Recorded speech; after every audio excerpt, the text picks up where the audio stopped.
Good afternoon, everybody. Welcome back to the channel. Full-length video today of the new machine behind me. We got a new machine, and what better day to debut it on the channel than a day like this. Look at all this beautiful snow we got here. It is really cold but calm today, so I figured might as well take advantage of this no wind and show you guys the new 2023 Can-Am Defender Limited.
All right, folks, so as you saw there in that little B-roll, this is the new plow machine for up here. As you can tell, live up at the base of the mountain. Here's the mountain behind me, all around me, all the way over here as well.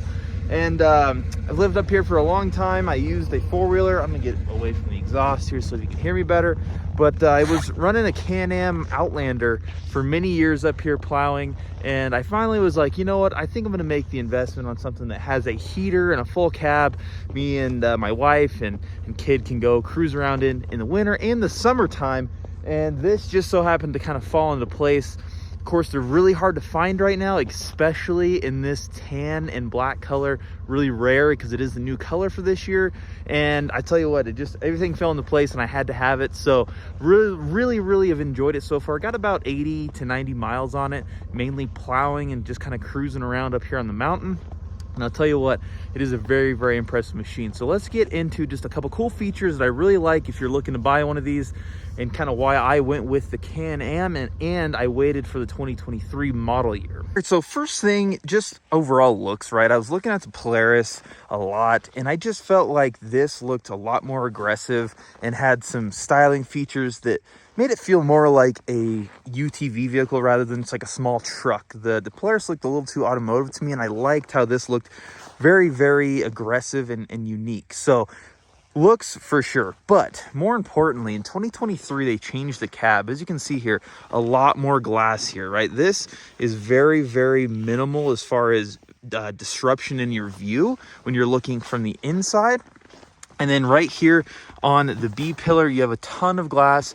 So, I mean, this whole thing is, you're just in a bubble, which I don't love, like in my vehicles, right? I like to have tinted windows and people can't see you. But this, when you're out plowing and things like what I'm dealing with, visibility is huge. And then also on the off-road, you know, you're up in the mountains, on the trails, places like that, you're gonna wanna be able to see where you're going, where your wheels are at all time. And just visibility overall is huge. And again, not knocking on Polaris, they make great product, but I didn't love their cab because they have a lot more disruption and visibility right here. And then basically this is all just plastic, and Can-Am was like that too up until the 2023. So really happy about the cab and how the visibility is.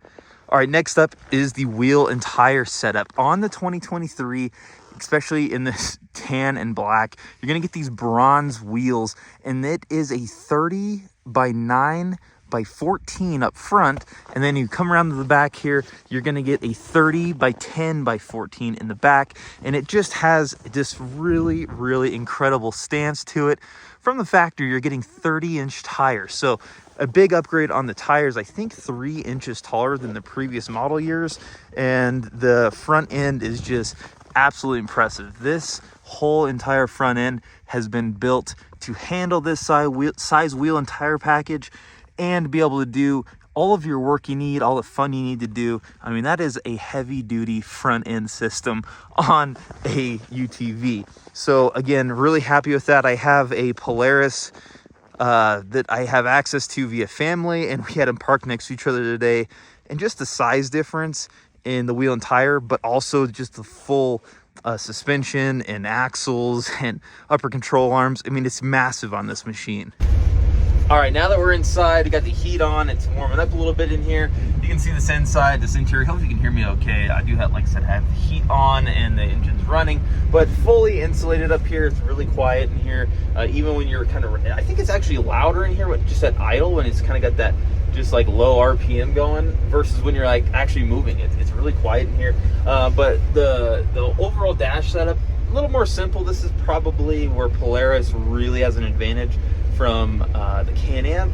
Is this doesn't have ride command or anything. Now it does have a little screen that shows you fuel, temperatures, RPM, speed, of course, you know, some minor information. And let me flip the camera around here. And here you can see all that, right? This is your four-wheel drive walking rear. You got your trip. You can do different drive modes, which really not that important to me. Do some menu changes, which reflects up here on this dash. And like I said, fuel, RPM, temperatures, mileage, hours, all the basics, right? So this is definitely where it lacks in technology. And then this is also something that I think is gonna get upgraded soon. This is how you control your AC, right? So right now, you click this button, you can set heat, auto, or cool. I just leave it on auto, which you go up, click it, and it kind of just adjusts the fan speed. I'm going to go ahead and adjust this to heat, click it, and I'm going to go low on the fan, that way you can hear me, and you can turn the heat up and down with this dial. Sorry, it's sunlight, it's kind of tough, and then you can just turn it off, right? So a little simple. I don't love that. It works, which is great, but I wish it was a little bit more user-friendly and intuitive. It took me a minute to figure out, you know, the click in, and you don't know what it's doing sometimes, but it does work. I will tell you that. It just is, it's a little more simplistic than I'd like it to be, which sometimes simple is good, but when you're spending $30,000 on a machine like this, I do wish this was just a little bit better, similar to how the Polaris was set up. However, from a usability standpoint, you know, I got electronic window controls here.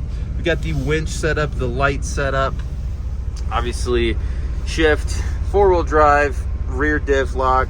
This is all your, you know, controls for here, but it really is laid out well from like a usability standpoint. You know, this opens up, it's a glove box, but it also comes out as you want it to, you know, toolbox or something of that nature.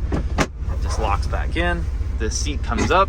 There's a box down here. It opens up. It's a full length, you know, to the bottom of the floor tote. It also can lift out. See, it just like locks in right here. It lifts out. I don't know. You could put food in there.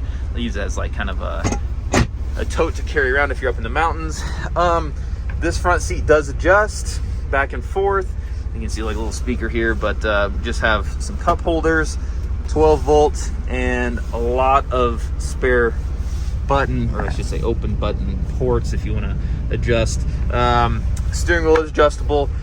Move up to here, you're going to have your windshield wiper control. So one click, it just runs, and you can hold it, and it will also do a window washer fluid setup.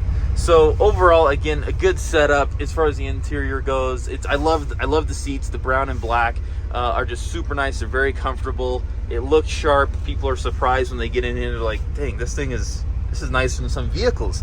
And it really is surprising this is what we're up to these days. So anyways, interior wise, really happy.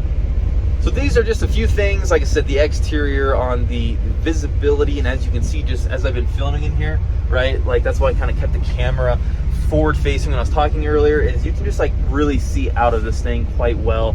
You know, B pillar behind me when I'm looking, when I'm plowing, if I'm reversing, it's really easy. This A pillar, tons and tons of visibility. And something I did touch base on is you can pop the windshield completely up and out. You can see it has these hydraulic pistons here, and so you can, you know, open the windshield all the way, or you can just vent it and just have it opened a little bit if you're cruising around and want to have it vented, especially in the summertime. Right now we're not going to do that because I think it's like -4 when I came out here, but nice and warm in here. It's really, really awesome.